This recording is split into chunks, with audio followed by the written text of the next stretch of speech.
Halo teman-temanku semuanya, apa kabar kalian semua? Semoga kalian dalam keadaan baik. Dalam video kali ini, kita akan menggali lebih dalam tentang biografi Insinyur Soekarno.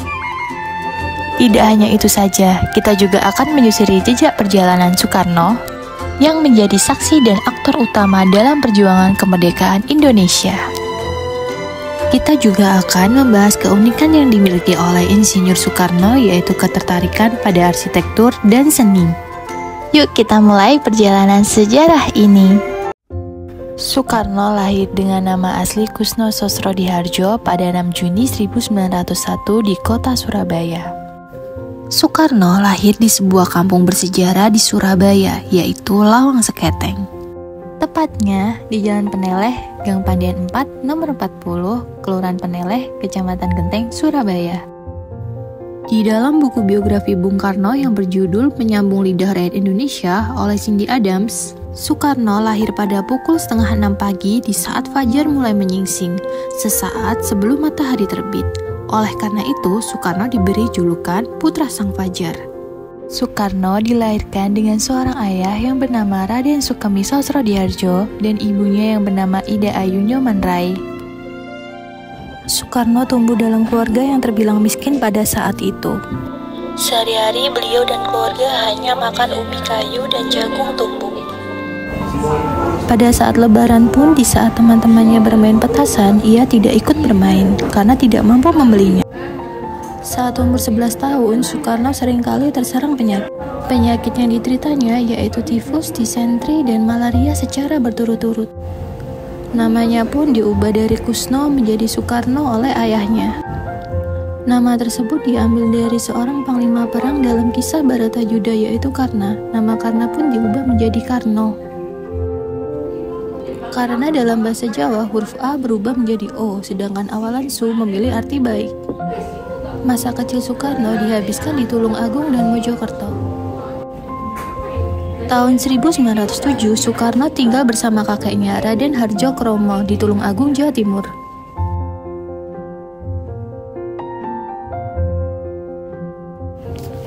Soekarno pertama kali bersekolah di sekolah rakyat yang berada di Tulung Agung pada tahun 1907.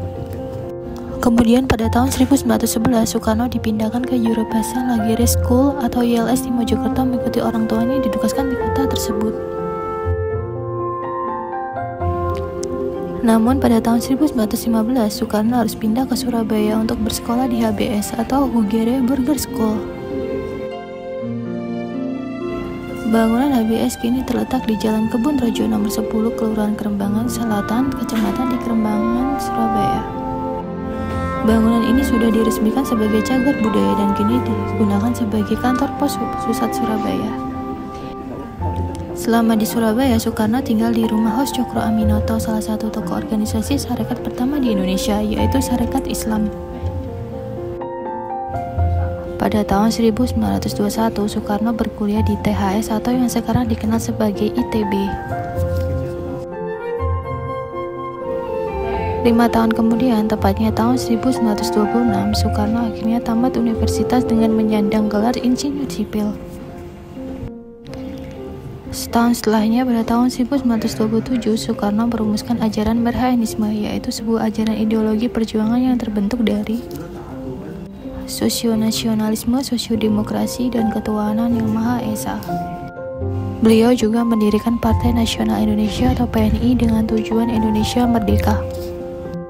PNI pun semakin berkembang sehingga dikenal di Jawa dan luar Jawa yang membuat pemerintahan Belanda semakin khawatir karena beliau aktif dalam mengajarkan nasionalisme.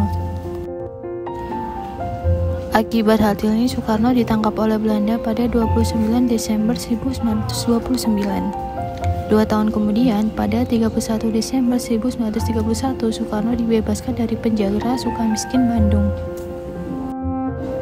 Bebas dari penjara, Soekarno menyebarkan risalah mencapai Indonesia Merdeka. Kemudian tahun 1932, Soekarno bergabung dan memimpin Partai Pecahan PNI yaitu Partai Indonesia atau Partindo. Elangnya pada tahun 1934, Soekarno harus kembali di penjara dan diasingkan ke Pulau Endi Flores.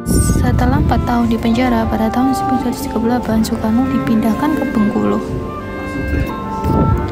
Soekarno bebas pada tahun 1942 atau saat usianya 41 tahun.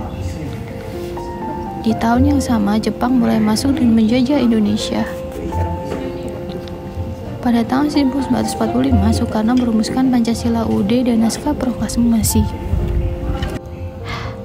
Di tahun yang sama, tepatnya tanggal 15 Agustus 1945, Soekarno mendengar Jepang menyerah kepada sekutu yang artinya adalah kekosongan kekuasaan. Pada tanggal 16 Agustus 1945, Soekarno bersama Hatta diculik oleh pemuda-pemuda PETA atau pembela tanah air.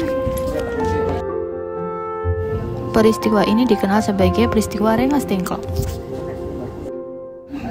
Pada tanggal 17 Agustus 1945, Soekarno bersama Hatta memproklamasikan kemerdekaan Indonesia.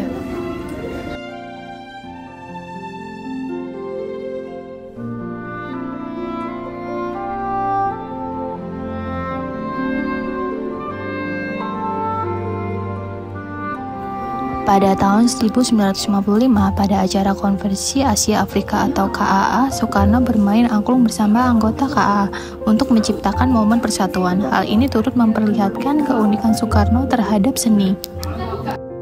Tidak hanya itu, Insinyur Soekarno memiliki ketertarikan mendalam mengenai arsitektur. Dengan ketertarikannya ini, beliau menghasilkan karya-karya seperti Monumen Nasional, Masjid Istiqlal, dan Gelora Bung Karno. Kemudian di tanggal 30 September 1960, Presiden Soekarno membacakan rumus Pancasila di sidang PBB New York. Beliau juga berkesempatan menyampaikan gagasan di depan para pemimpin negara di sidang PBB. Pidatonya yang berjudul To Build the World Anew, yang artinya membangun dunia kembali, berdurasi 90 menit tersebut telah menggemparkan dunia. Pada 11 Maret 1966, Soekarno memberikan mandat ke Soeharto sebagai Panglima Darat kala itu untuk menjamin jalannya pemerintahan. Surat perintah tersebut dikenal sebagai Surat Perintah 11 Maret atau Super Semar. Di usia 65 tahun, tepatnya pada tanggal 22 Februari 1967, Soekarno harus turun tahta sebagai presiden dan digantikan oleh Soeharto.